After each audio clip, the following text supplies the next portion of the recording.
let's make a whimsical tree.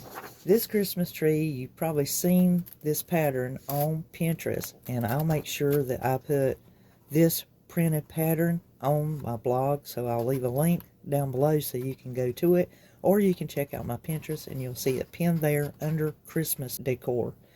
And it's really neat. I went and got me some freezer paper. This has the plastic coating, just regular freezer paper that you can buy in the grocery store. And that way I can trace out my parts.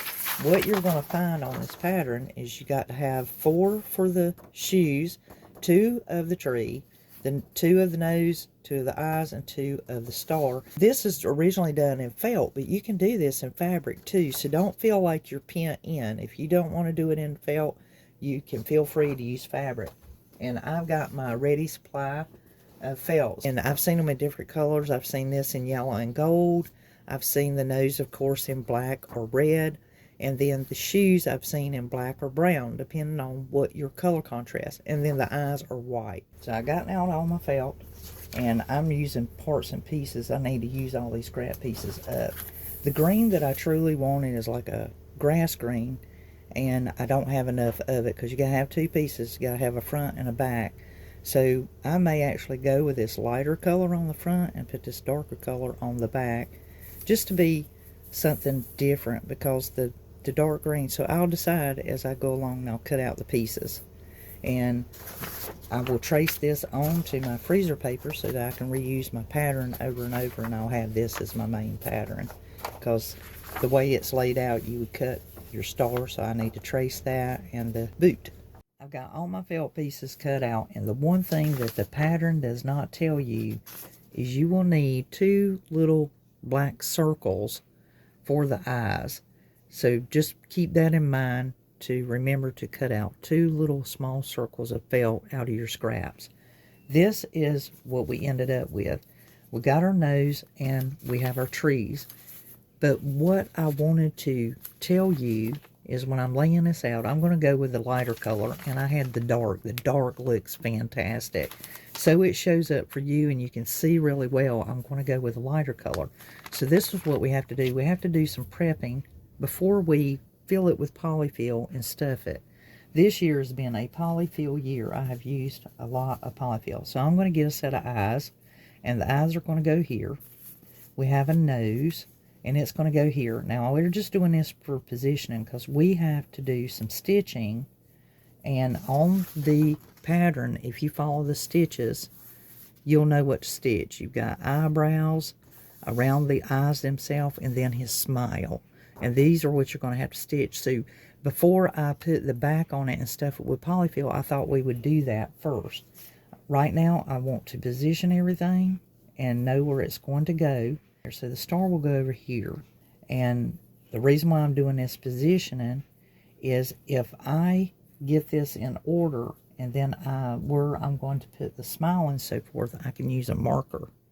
All right, so the star will go somewhere in here, and the eyes here, nose here, and then his little shoes. So we have one shoe going this way. They will be attached. They'll just be here in place. So we have to make sure that we put them down far enough that the smile is there. That is why I'm just kind of modeling it and mapping it out. So his smile is, if you look at the pattern where it's hitting, it's actually coming over here to this secondary tree branch. So these feet are coming down much further on the pattern, and that is a little bit up. That might be a little bit up. Okay, so now we kind of have his smile in this area, and I can take my marker, and first I want to see where that's going to be. And yes, you're taking a chance, but I'd rather have this kind of mapped out so that all I have to do is sew over top of my marking. Up here at his eyes, we know he's got to have his eyebrows. So one dash is going to be in this area, and the other dash is going to be in this area. And then we can, you know, put the stitches there, make them a little longer. Now we have that much mapped out. We know where everything goes. So this is what I'm proposing. We're going to take his shoes, keep them in the pile together.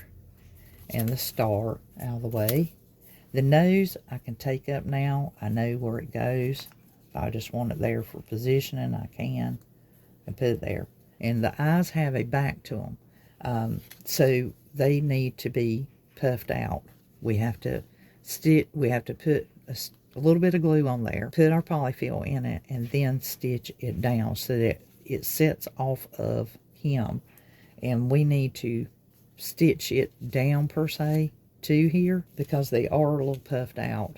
Not much. It's not going to take much. So what I'm going to do is I'm actually going to put a little bit of glue on the eyes and make sure, because one of them is a little bit different cut. They're cut just a little bit different from each other. I could take this off. This is my freezer paper, and I'm really truly just going to put the smallest amount of glue around this, and then that way we can do the stitching since we've got this mapped out. And I'm just going to go around the outside of the eyes, and as long as your glue does not break, you'll have it all the way around there. And I just need to keep an opening down at the bottom. Lay that right there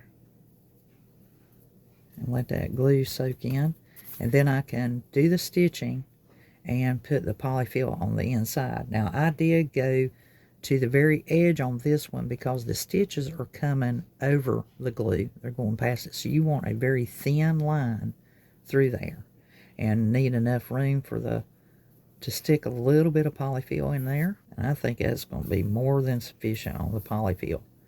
Just the smallest amount is going into the eyes to make them stick out more. And that's simple. That's just super, super neat. I think that's all it needs. Now I'm going to glue that shut. There we go. We have our eyes made. And we can go ahead and glue our nose and put a little polyfill in this. Just leave a small opening because there will be no stitching on this, but I'm just going to that edge and keeping that glue consistent as I go around. Take my freezer paper off. And that happens real fast. Put a little polyfill in that once it cools off a little bit. And the shoes, same way. We'll be gluing two together. So we can take that off and go ahead and do the very same thing and fill it with polyfill. All this happens real fast. Just keep that glue flowing consistently. Don't let it break. If you're using the hot glue, you can use a different type of glue if you want to. Just does a pretty good job.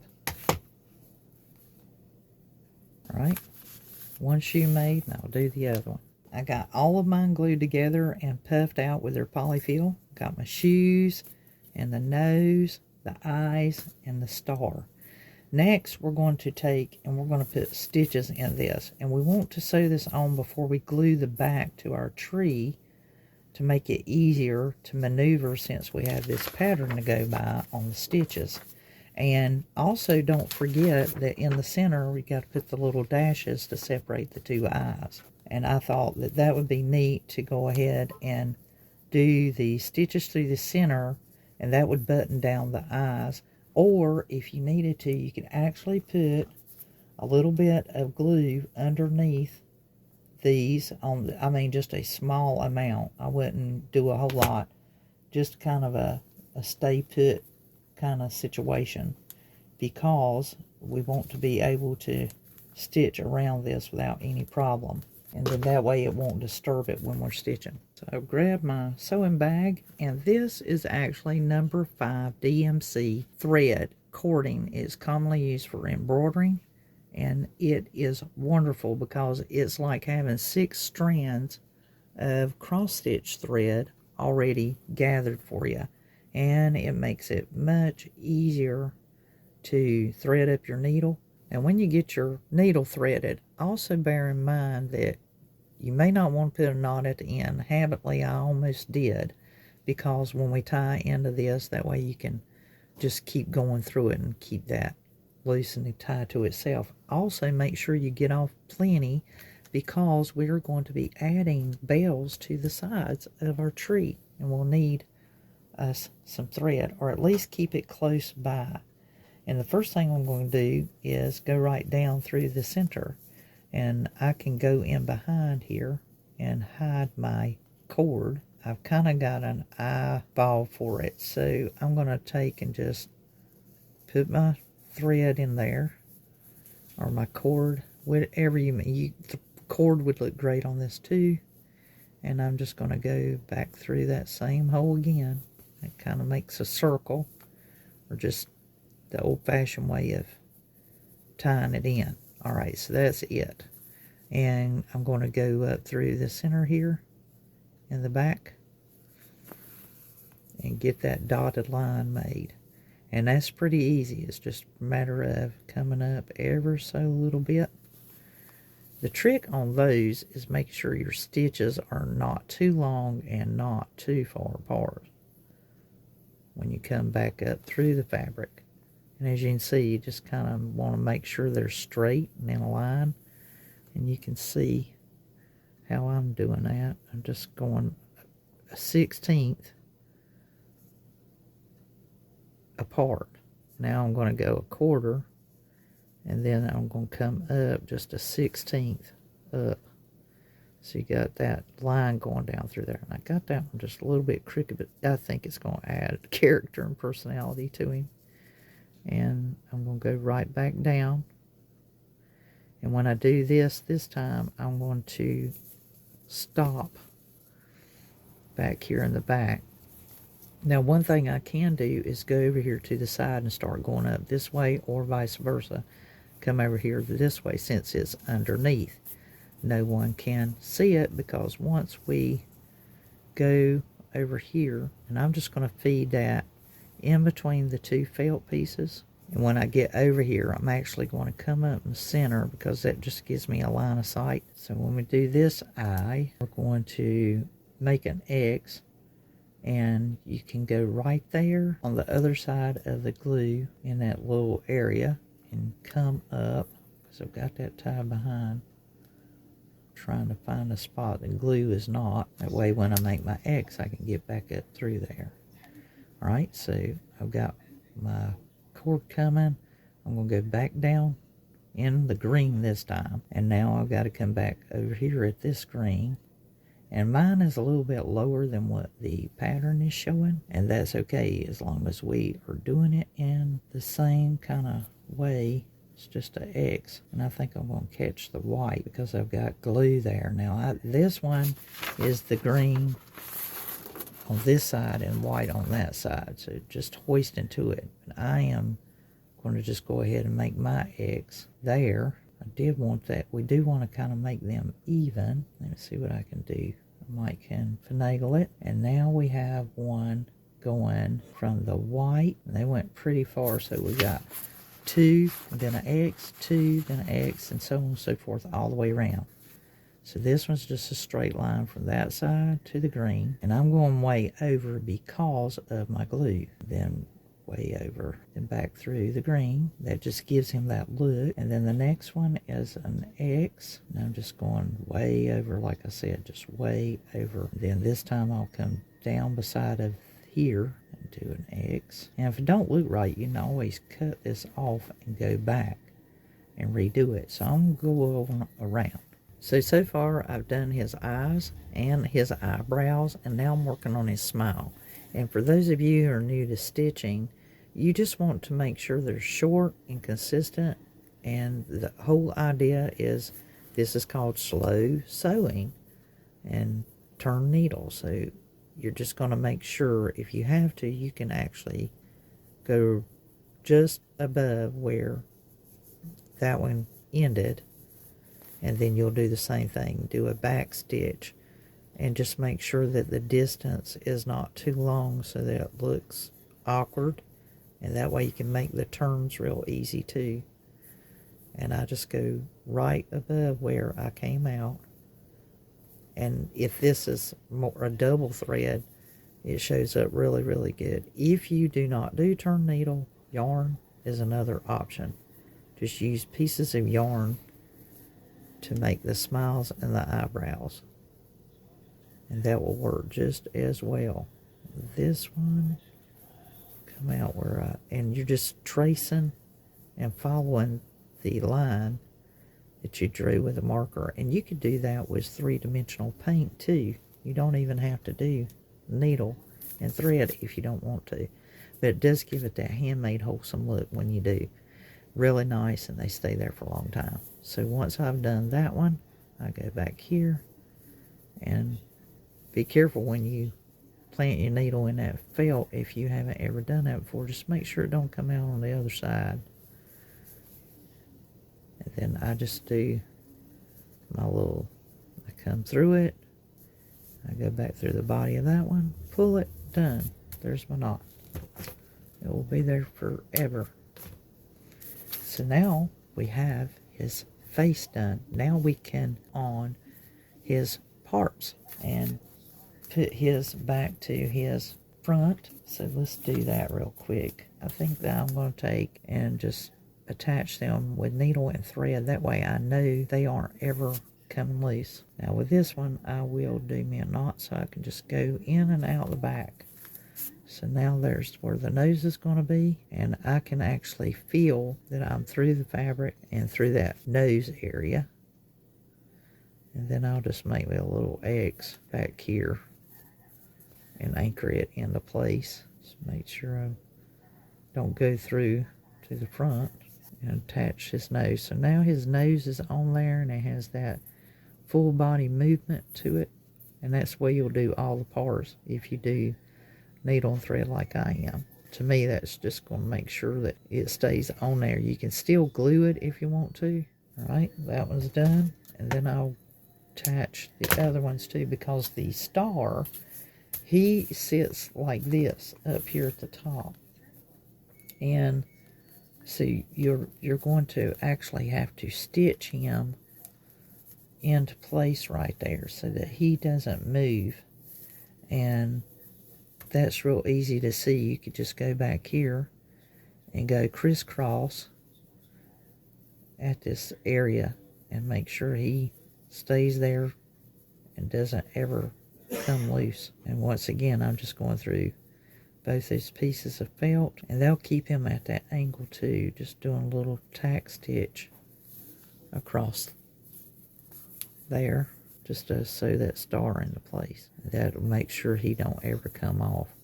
We'll go back over here to this side, trace that, just going under that felt, and I'm just tacking him on. And you'll do the other pieces the same way if you're going to do the thread, which I would recommend.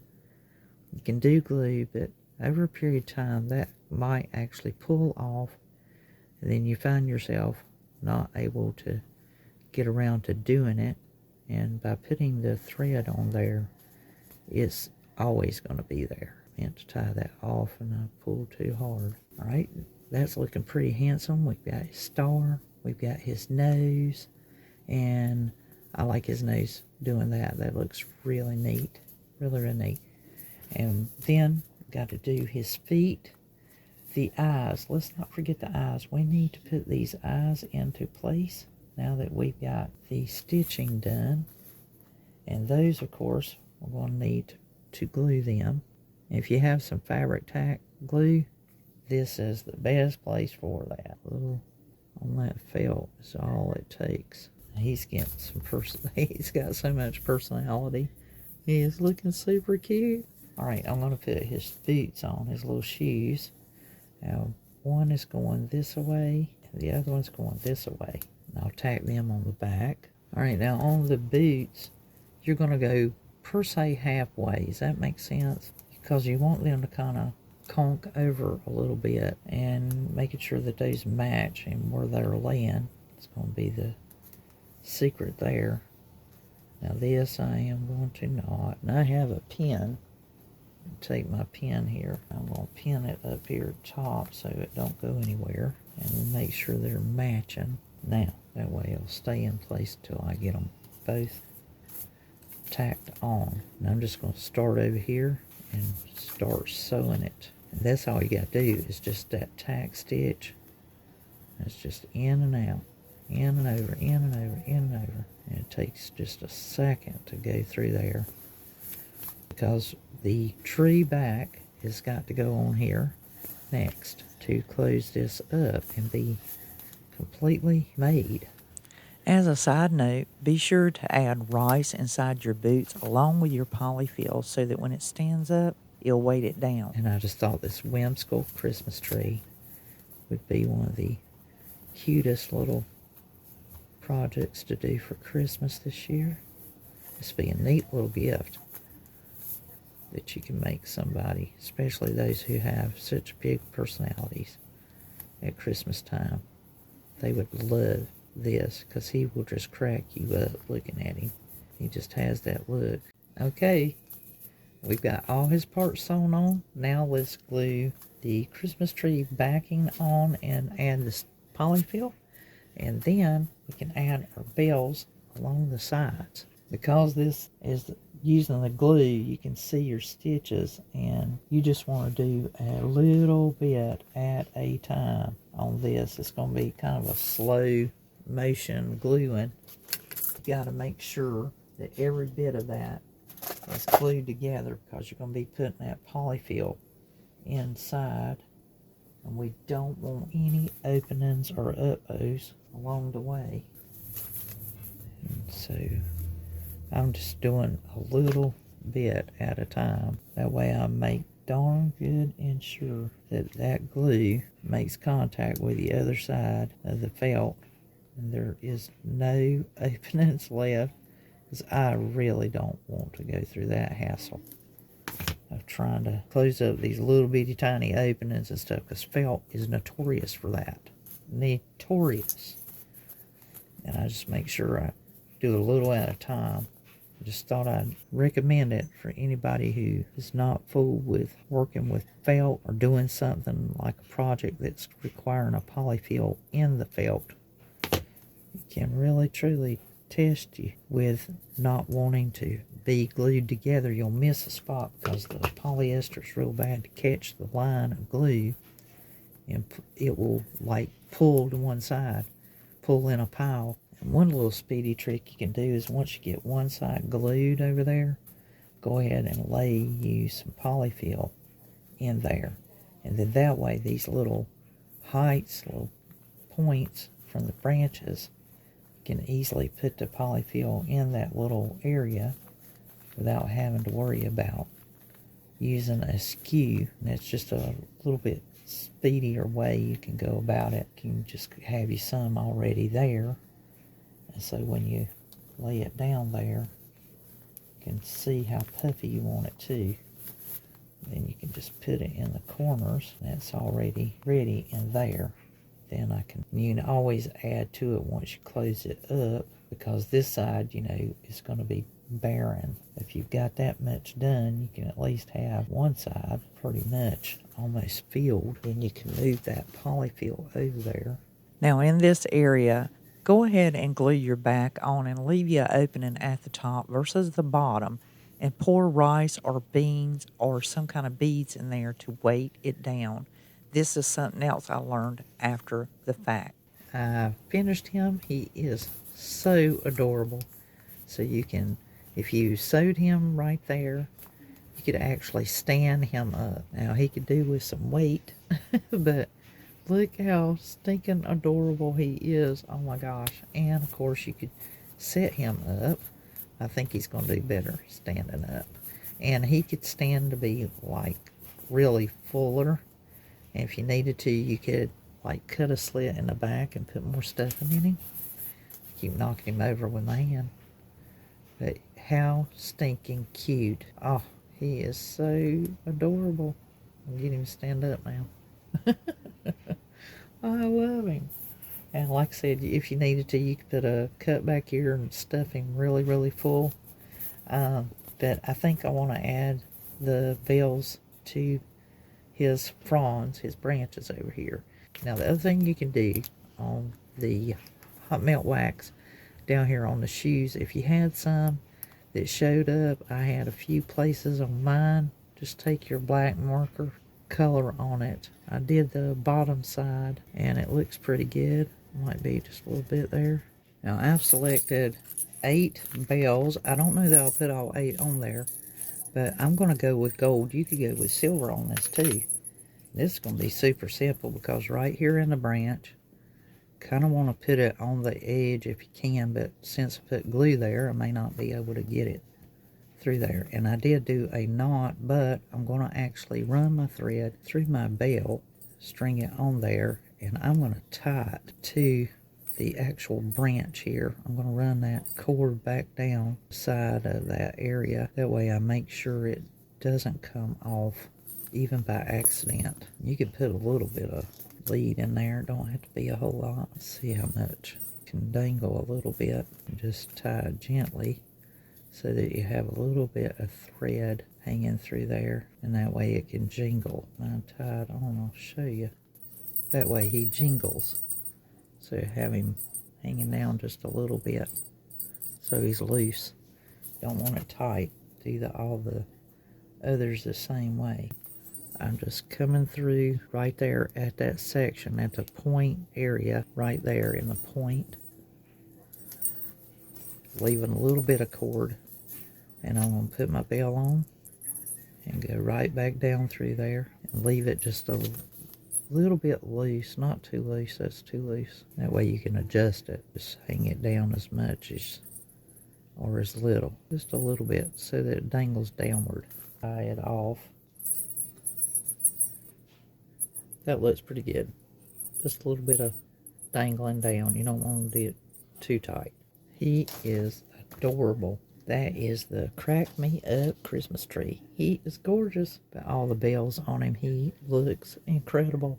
He is so cute. So make your Crack Me Up Christmas tree. You're going to love him. The bells, they're just perfect. Just perfect. And he just looks so good. I'm very pleased with him. So make your Crack Me Up Christmas tree. Got all his bells on him, and he is just looking wonderful. He'd make a great gift to someone. If you haven't subscribed to the channel, go ahead, give it a thumbs up and let me know that you like it, and share it with somebody you think would like to make the Crack Me Up Christmas tree. Till the next DIY, this is Elizabeth, and I'll be crafting y'all. Merry Christmas.